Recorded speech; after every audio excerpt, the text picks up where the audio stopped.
23, 2016, a 25-year-old woman is browsing through a shopping center in the central business district, picking up beauty products and glancing at clothes. Security cameras catch her moving through the aisles.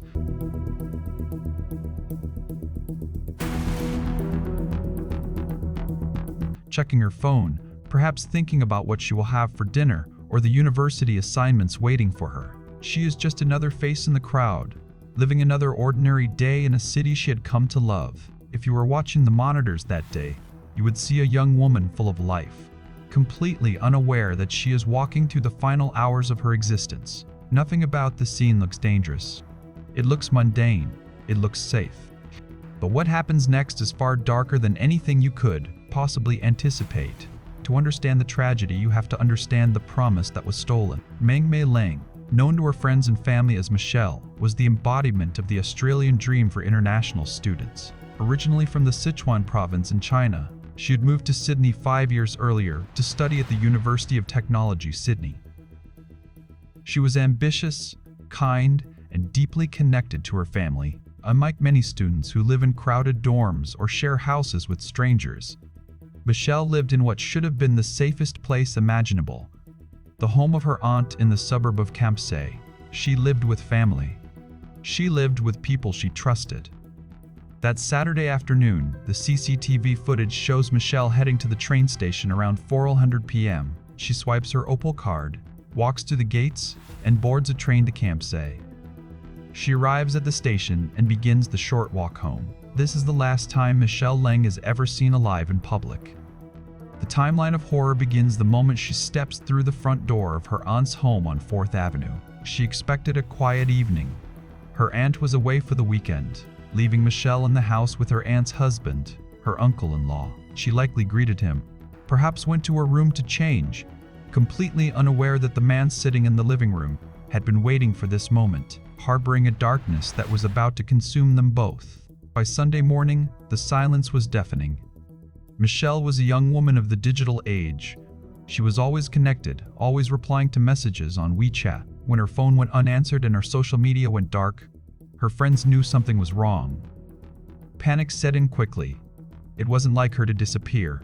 Her friends and cousin began a frantic search, eventually filing a missing person report with the Campsie police.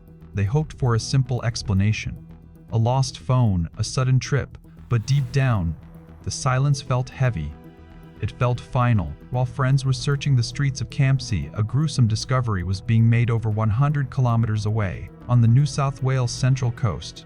There is a place called Snapper Point within the Munmora State Conservation Area. It is a rugged, beautiful stretch of coastline known for a natural blowhole where the ocean surges through the rocks. On that Sunday morning around 10:30 a.m., tourists looking down into the water saw something that didn't belong.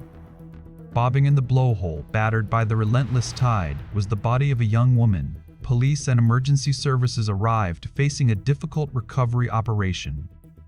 A rescue helicopter had to winch the body from the water. The condition of the victim was the first sign that this was not an accident, nor was it a simple robbery. The woman was naked. She had suffered over 30 stab wounds, mostly concentrated around her neck. The violence was frenzied, excessive, and deeply personal. It was a rage killing. Investigators noted that despite the time in the water, the brutality of the attack was evident. She had been erased, stripped of her identity and dignity, and discarded like refuse in a place the killer hoped she would never be found. For 3 days, the woman in the water remained nameless. Police released a computer-generated image, a digital reconstruction of her face, pleading with the public for a name. On Wednesday, the devastating confirmation came. The dental records matched. The body in the blowhole was the missing student Michelle Leng. The news sent shockwaves through the Chinese community in Sydney and reached her heartbroken mother back in China. But as the grief poured in, the detectives were already working backward, tracing the steps of a killer who thought he had covered his tracks. Homicide detectives turned their attention to the last place Michelle was seen, the home in Campsie. They focused on the man who was there with her, the man who was supposed to be her guardian while her aunt was away. Derek Barrett. At 27 years old, Barrett was an unemployed former IT worker. He was Michelle's uncle by marriage. In the days following her disappearance, Barrett had played the role of the concerned relative. He spoke to the police, giving statements about when he last saw her. He claimed she had come home and then gone out again to meet friends. He watched her mother cry. He comforted the family. He wore a mask of innocence that was chillingly perfect, but modern forensics has a way of stripping away masks. Police seized CCTV footage not just from the shopping center, but from the streets surrounding the Campsay home. They verified that Michelle entered the house on Saturday afternoon. They watched the footage for hours, scanning every frame for the moment she left to meet friends, as Barrett had claimed, but she never walked out. The sun went down, the street lights flickered on, and Michelle never emerged. The only movement captured by the cameras came in the early hours of Sunday morning. At approximately 7 a.m. on Sunday, a car pulled out of the driveway of the Campsay home. It was Derek Barrett's car. Detectives tracked the vehicle's movements using highway toll data and traffic cameras. The car didn't go to the shops. It didn't go to a friend's house. It traveled north on the M1 highway, driving specifically toward the Central Coast.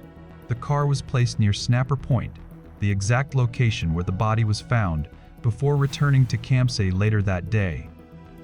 The timeline was closing in like a vice. Barrett hadn't just been home. He had taken a road trip to a body dump site while everyone else was wondering where his niece was. Police raided the Campsay home. It looked clean to the naked eye, a testament to the effort Barrett had put into scrubbing away his sins. But when forensic teams applied luminol, a chemical that glows blue when it reacts with the iron in blood, the house lit up. There were traces of blood in the bathroom. There were traces in the spare room. DNA analysis confirmed it was Michelle's blood. The house wasn't a sanctuary. It was a slaughterhouse. Derek Barrett was arrested and charged with murder. The evidence was overwhelming, but the true depth of his depravity was hidden in the digital footprint he tried to delete. When investigators unlocked Barrett's devices, the courtroom fell silent. They found photos Barrett took himself showing Michelle bound and gagged hours before her death. This wasn't a snap judgment. The metadata proved a prolonged, sadistic torture driven by a sexual obsession. Barrett tried to blame a crystal meth addiction, claiming memory loss. But Justice Helen Wilson rejected this defense. She noted his methodical planning. The binding, the photos, and the body's disposal revealed a calculating predator, not a chaotic addict. She condemned the crime as depraved, sadistic, and a devastating betrayal of family trust. In December 2017, the Supreme Court of New South Wales delivered its verdict. Derek Barrett was sentenced to 46 years in prison, with a non-parole period of 34 years and 6 months. He will be an old man, nearly 70, before he is even considered for release. The severity of the sentence reflected the community's horror. This wasn't just a murder. It was a violation of the sanctity of the home. Even after the sentencing, Barrett twisted the knife one last time. From his prison cell, he wrote a letter to Michelle's mother.